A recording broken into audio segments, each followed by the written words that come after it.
Shalom, bersama dengan saya Nelson Gottlieb dalam channel Nada dan Firman Tuhan setiap hari. Hari ini masih kita dalam eksposisi kitab Roma, namun sebelumnya kita angkat satu pujian dari Kidung Anugerah nomor 67, Di Pintu yang Telah Terbuka.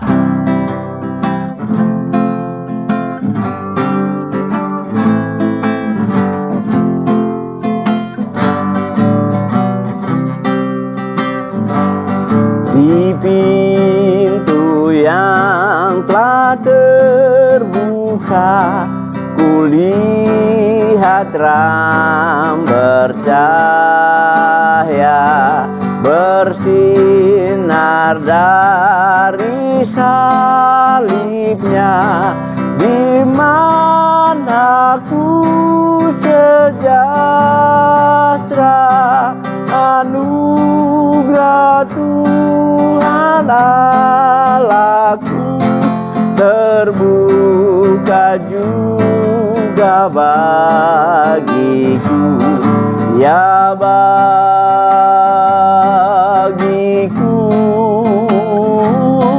terbuka bagiku. Anugerah Tuhan Allahku terbuka juga bagiku, ya bagiku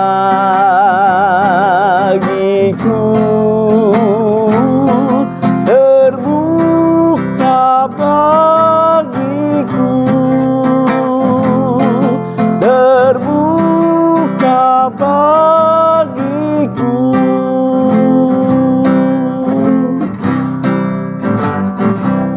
Baik, kita masih dalam eksposisi kitab Roma.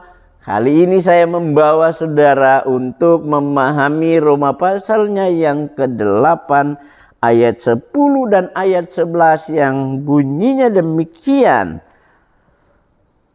Tetapi jika Kristus ada di dalam kamu, maka tubuh memang mati karena dosa, tetapi roh adalah kehidupan oleh karena kebenaran. Dan jika roh Dia yang telah membangkitkan Yesus dari antara orang mati diam di dalam kamu, maka Ia yang telah membangkitkan Kristus Yesus dari antara orang mati akan menghidupkan juga tubuhmu yang fana itu oleh roh-Nya yang diam di dalam kamu. Wow, saudara yang dikasihi oleh Tuhan, kita perhatikan di sini bagian ini mau mengajar kita melihat bahwa kalau Kristus ada di dalam kamu, maka tubuh memang mati karena dosa, tetapi roh adalah kehidupan oleh karena kebenaran.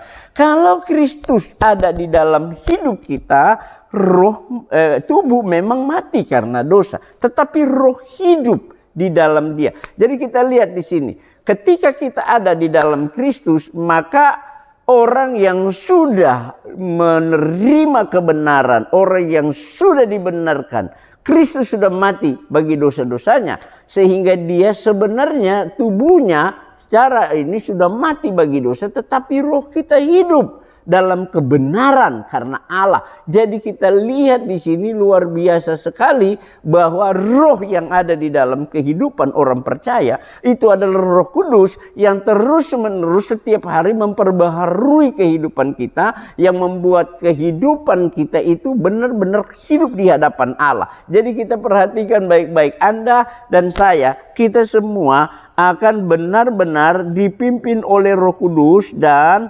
kalau tubuh memang mati karena dosa kita, oke, secara fisik, secara jasmani, tubuh kita ini sudah mati karena dosa. Tetapi roh kita itu hidup di dalam diri kita, yang akan membuat kita untuk benar-benar menyenangkan hati Tuhan. Hidup bagi kemuliaan Allah, hidup bagi Allah. Jadi perhatikan baik-baik bahwa kita hidup oleh karena kebenaran. Jadi roh Allah yang ada di dalam kita, roh kita membawa kita untuk hidup dalam kebenaran Allah. Saudara, bagaimana kita dibawa oleh roh, dipimpin oleh roh untuk hidup dalam kebenaran? Tentunya ya, apa yang Roh Kudus inginkan dalam diri kita, yaitu untuk menyenangkan hati Allah, hidup dalam kebenaran Allah, adalah kita memberi waktu, memberi pikiran, memberi seluruh fokus kita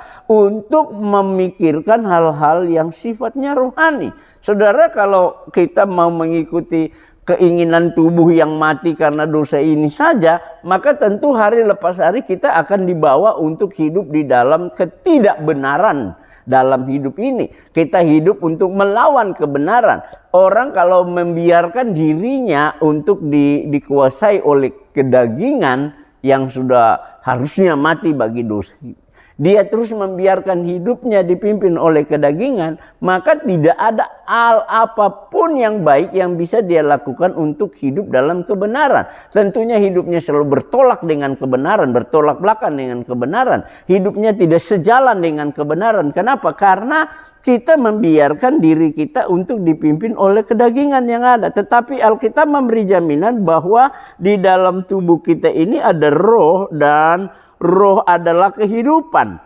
Karena apa? Karena kebenaran. Roh membawa kepada kehidupan karena kebenaran. Dan jika roh Dia yang telah membangkitkan Yesus dari antara orang mati diam di dalam kamu, maka Ia yang telah membangkitkan Kristus Yesus dari antara orang mati akan menghidupkan juga tubuhmu yang fana ini oleh rohnya yang diam di dalam kamu. Jadi kita lihat di sini bahwa jelas ketika roh Allah ada di dalam kita, Dia akan membangkitkan kita, tubuh kita yang sudah mati oleh dosa, dan dihidupkan, dibangkitkan untuk kita pertama bisa dapat hidup menyenangkan hati Allah, hidup berkenan kepada Allah. Kemudian kita bisa dengan roh yang ada di dalam kita mengubah pola pikir kita, mengubah cara hidup kita untuk bagaimana kita hari lepas hari berjalan dalam kebenarannya Allah. Dan roh itu juga dijamin untuk menghidupkan kita. Kalau roh itu menghidupkan Kristus dari antara orang mati, dari kematiannya, dan membangkitkannya menjadi hidup, maka dijamin juga orang-orang yang ada rohnya di dalam dirinya suatu waktu akan dibangkitkan, akan dihidupkan lagi bersama dengan Allah. Jadi saudara yang dikasihi oleh Tuhan, satu jaminan bagi orang percaya, satu jaminan bagi orang yang memiliki roh Kristus di dalam dirinya, yaitu dia akan dibangkitkan bersama dengan Allah suatu kelak, bersama dengan Kristus di dalam saat Tuhan datang menjemput kita. Ini satu jaminan. Dia juga membangkitkan roh kita untuk bagaimana kita hari lepas hari dalam perjalanan mengiring Tuhan hidup menyenangkan hati Allah. Wah, saudara yang dikasihi Tuhan, kalau dalam perjalanan hidup saudara kita tidak berjalan dalam kehidupan yang menyenangkan Allah, maka kita tentunya mengecewakan Allah. Cuma ada dua. Anda dan saya dalam keseharian hidup kita, dalam kehidupan kita mengiring Tuhan, apakah kita sedang membuat Allah itu disenangkan atau kita mengecewakan Tuhan dengan kelakuan-kelakuan cara hidup kita? Ya, kita diminta atau diberi pilihan, saudara dan saya diberi pilihan untuk membiarkan roh ada di dalam kita, roh yang ada di dalam kita mengubah hidup kita, atau kita membiarkan kedagingan kita juga mengubah hidup kita, membawa kita kepada kedagingan, kehidupan duniawi. Itu pilihan dari saudara dan saya.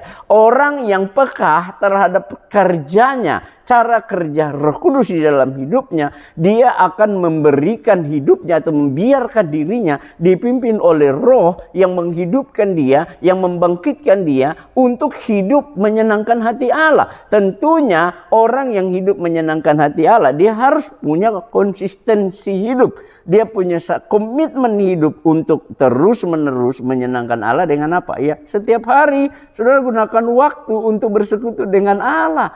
Guna waktu untuk membangun hubungan yang intim dengan Allah. Karena Roh Kudus akan lebih leluasa bekerja mengubah, memperbaiki kita. Kalau kita punya waktu-waktu yang kita bangun, yang kita berikan dengan Allah dalam komunikasi kita, dalam tentunya doa dan membaca firman Tuhan. Merenungkannya untuk memperlengkapi kebutuhan rohani kita yang akhirnya kita bisa dalam tubuh yang mati secara dosa ini, di dalam daging ini, bisa membangkitkan kehidupan rohani yang dapat menjadi saluran berkat bagi banyak orang. Orang bisa melihat Kristus benar-benar nyata, Kristus benar-benar hidup dalam kehidupan kita kalau memang kita membiarkan roh yang membangkitkan kita itu menguasai hati pikiran kita, mengubah kehidupan kita, mengubah pola pikir kita, mengubah cara hidup kita sehingga kita benar-benar hidup dalam kebenarannya Allah. Dengan demikian tentunya perjalanan saudara walaupun penuh dengan tantangan, pergumulan, ya tidak masalah. Karena Allah ada di dalam kita dan Dia akan selalu menyertai kita dalam setiap keberadaan hidup kita sehingga kita tetap berjalan dan tetap menyenangkan hati Tuhan. Bertemu dengan saya, Nelson Gottlieb, besok hari. Kiranya hari ini saudara dan saya diberkati dan mendapatkan berkat Tuhan Yesus dipermuliakan.